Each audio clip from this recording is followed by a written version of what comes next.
Origen y evolución del castellano. Época precorromana. Antes de la llegada de los romanos, la península ibérica estuvo ocupada por otros pueblos que tenían sus propias lenguas y culturas, todas diferentes, dentro de las cuales encontramos las más importantes: íberos, celtas, vascos, fenicios, griegos y cartagineses. Época de Roma. Tras la fundación de Roma y después de un periodo de dominación y una invasión de los galos, la ciudad fue extendiendo su imperio por el resto de Italia. A finales del siglo IV a.C., Roma se había impuesto a sus vecinos itálicos. Desde el punto de vista de la lengua, esto supuso la dominación de uno de los varios dialectos latinos de que tenemos constancia, el de Roma. Los romanos llegaron a España en el siglo II a.C., trajeron su civilización más avanzada, sus costumbres y su lengua, el latín. La historia del idioma castellano comienza con el latín vulgar del Imperio Romano, más precisamente de la zona central del norte de Hispania.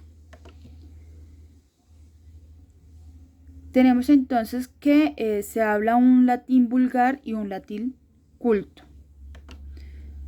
Respecto al latín culto, entonces se utilizaba principalmente para escribir. De hecho, es una lengua con la que hicieron aquellos textos que hoy en día conocemos como clásicos. Además, era hablado solo por los miembros de los estratos sociales más altos. En cuanto a su forma y estructura, era rígida y cerrada al cambio.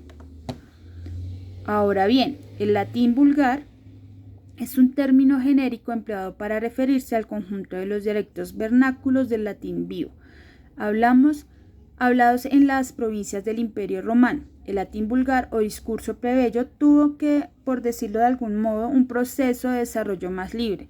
Era la lengua del pueblo, de los comerciantes y de los soldados. Invasiones a la península ibérica.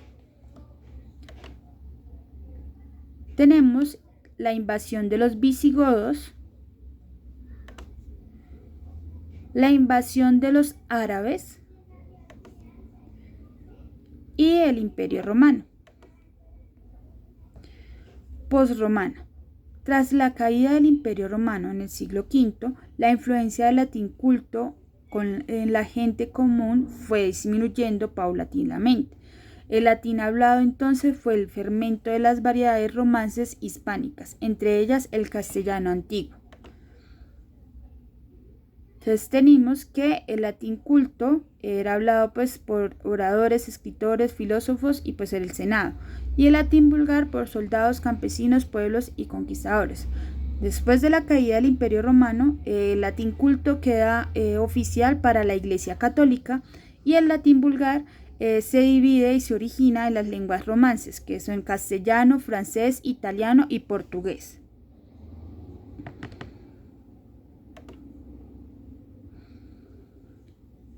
En la Edad Media, durante el siglo V después de Cristo, los llamados pueblos bárbaros invaden la península ibérica. Estos se adaptaron a la cultura y al latín vulgar que se utilizaba en España, pero nos dejaron muchas palabras de su lengua.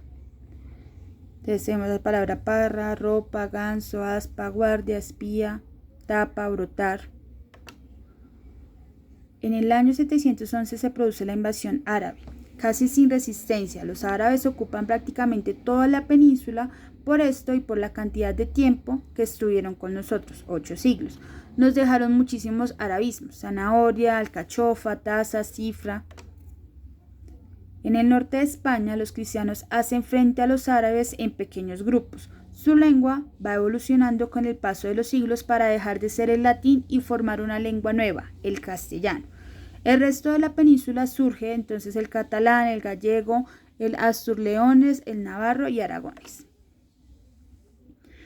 Al finalizar el siglo XIV, el castellano es la lengua más usada en España y se impuso a otros dialectos. Préstamos lingüísticos en el siglo de oro. El vocabulario de esta época se enriqueció con numerosas voces tomadas del latín, pero también con términos de origen italiano y francés. A estas palabras se sumaron los procedentes de las lenguas indígenas del nuevo continente: patata, chocolate, tabaco, canoa, huracán, tiburón. Siglos XVIII y XIX son épocas de importantes avances materiales y científicos, lo cual creó una gran demanda de términos para denominar los nuevos conceptos y realidades. Muchos fueron préstamos que se tomaron del francés. Siglo XX. El anglicismo ha tenido un progreso imparable, acrecentado en los últimos tiempos, por las invasiones tecnológicas y de las irrupciones de los neologismos y los calcos del inglés.